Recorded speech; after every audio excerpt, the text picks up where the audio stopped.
moving on to some of your more recent thinking, you've got a couple of Wall Street Journal articles. You talk about Vannevar Bush with, immense admiration, and some of the questions in the chat are about, what do we need right now, like as a country, as a nation, what do we need to get right? Because Bush was an extraordinary person, and I think got some extraordinary championing.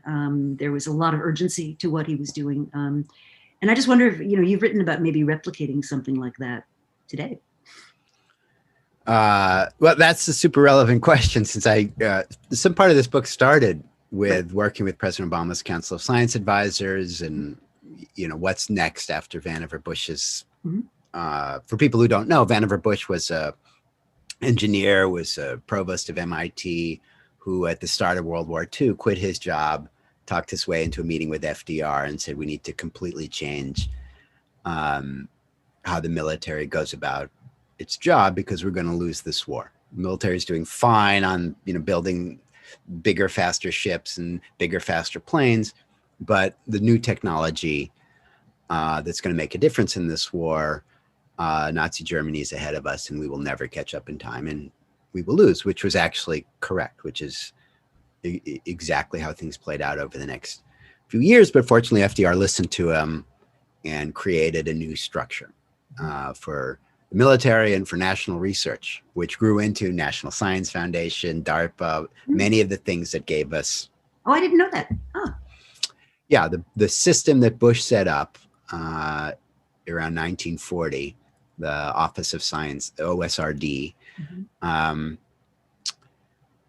when after FDR won his fourth term in 1994, in December, he called Vannevar Bush into his office and he said, well, what's going to happen to this system that you invented for innovating astonishingly fast, this new structure, and when the war is over? And Van Bush said, well, it's going to fall flat on its face, just like science did for the last 20 or 30 years between these World War I and World War II, and we'll be in the same position again. So FDR asked him, he said, well, why don't you go and create a proposal for how we can internalize this and keep this going in times of peace to help improve the national well-being, improve health, create jobs. So Bush turned around and came back about 6 months later with what's called Endless Frontier.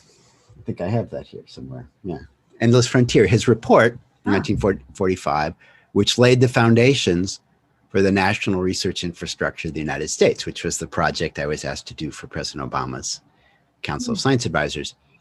That gave us the NSF, expanded the NIH, DARPA, which led to GPS, the internet, the biotechnology industry, the chemotherapy cure for cancer, lasers.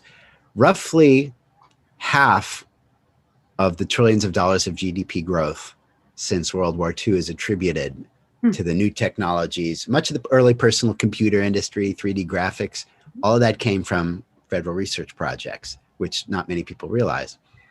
And that's why the US has led the world in science and technology ever since for the last 70 years. So that's what Vannevar Bush did. But to your question, that's not going to work anymore. Firstly, other countries, notably China and Russia in particular, have figured that out. It took a while, but they got it. And so they're replicating what we've done and what Vannevar Bush has done. And especially China is just moving faster and faster, and now is essentially a peer with us in many of the key technologies. In fact, one not very well known fact is that we have essentially a perfect record in war games, the games that the military runs against China, which is we lose 100 out of 100 times, no. which is not good. No. So one of it's kind of similar to some of the stuff I'm doing with private sector companies, but essentially we're in a different world today in a very important way, that what worked for the last 70 years for organizations won't work certainly for the next 70, but probably not even the next 20 and not even the next 10. And that's because the pace of innovation has accelerated, primarily driven from the fact in the military case that what creates battlefield advantage is shifting from hardware to software. And while it takes years to create a new piece of hardware, it can take months or weeks to create a new piece of software. So that requires innovating at a pace and scale that we haven't done before. We've started most of the prior wars or conflicts behind our enemies, but caught up. We may not be so lucky next time, which is in fact why we keep losing in these war games. And for private sector companies, it's about the pace of competition. You can't organize the standard rules that have applied and the theories that have applied for the last 70 years won't work when the pace of innovation is a week, right? It's fine if it's a couple of years for your competitor to create a product, to your point about seeing inflections in what's coming around the corner. If that time scale is a year or a couple of years, okay. But if that time scale is a week, you're dead. I'm exaggerating. It may not be a week. It may be 3 weeks, but you know what I mean? Software can change like that. TikTok, how long did it go from 0 to 1 billion? Yeah. Months, right? Yeah. Not 10 years, which is sort of a previous time scale. You look at like Reliance Jio in India. Yes. Launched in 2016, and they were at 100 million users in 7 months. I mean, unbelievable. Right. And so the old model of an organization, what used to work, won't work going forward when that pace of competition has accelerated from years to weeks to kind of new products that can kill your business. And so that's what I talk about is what is that new model and what are people typically missing? And a few companies that I think have figured it out well. And the kind of the way I describe it is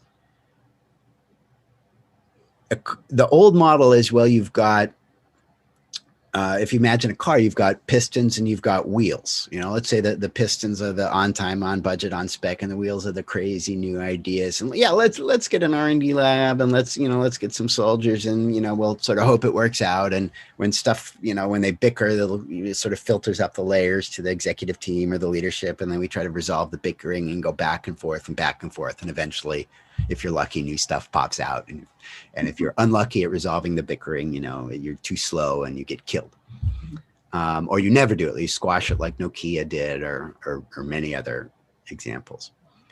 New model is you create a special forces inside and you can think of that as the oil, right? A car needs pistons and it needs wheels, but to run at high speeds, it needs oil. And it can't be the CEO that's resolving the bickering or the EVPs that are resolving the bickering. A few companies that do this well, and some folks that I've worked with and helped them understand what this means and what are the skill sets. You need a special forces, and they're just focused on mediation. Mm-hmm. That's all they do. Mm-hmm. They are the project champions. They are the ones when the inventor comes up with the idea and is a lousy champion, to come back to what you and I were talking about in the beginning. They are the ones that play that role. Hey, there's a great invention. You discovered radar, but you don't know how to sell it to a general. Or you have created something like an iPad, but you can't articulate why it's a good business. And so it gets killed. Mm-hmm. They're the ones who are bilingual. Mm-hmm. They understand what language will work with business leaders or CEOs or managers or the manufacturing guys who will resist anything new. Their job is to reduce risk, so they want you out of their way. They don't want anything new. They want to just do their job that they get promoted and paid for. Or the sales guys. That's what happened at Xerox, is people get that story wrong all the time. What really happened is that the sales guys were being paid per number of typewriters and number of copy machines. So when there's a new product, no matter how much they think it's personally cool, they got a mortgage. If they're being paid, this is what I mean by culture or structure. There was nothing wrong with the Xerox culture. It was the structure. They got a mortgage. They got kids in school. I'm being paid on number of typewriters and copy machines I push. So am I going to push, take hours out of my day to listen to this weird new thing called a personal computer? Because, I have to read this 87-page PowerPoint, or whatever manual, and it doesn't work. And if I show it to my customer, he's going to be really pissed off because it doesn't work. That was, in 4 hours, I could have made 60 phone calls and gotten, 10 leads and closed 3 deals. You just cost me 3 deals, which is this amount of dollars out of my kid's mouth. So that was structure versus culture, to come back to another point. Mm-hmm. But yeah, so The old model of organization won't work. You can't just rely on having these two groups and resolving the bickering ad hoc. You need a special forces. So that's what I talk about with public sector as well as private sector companies. That's one of the things you need to do.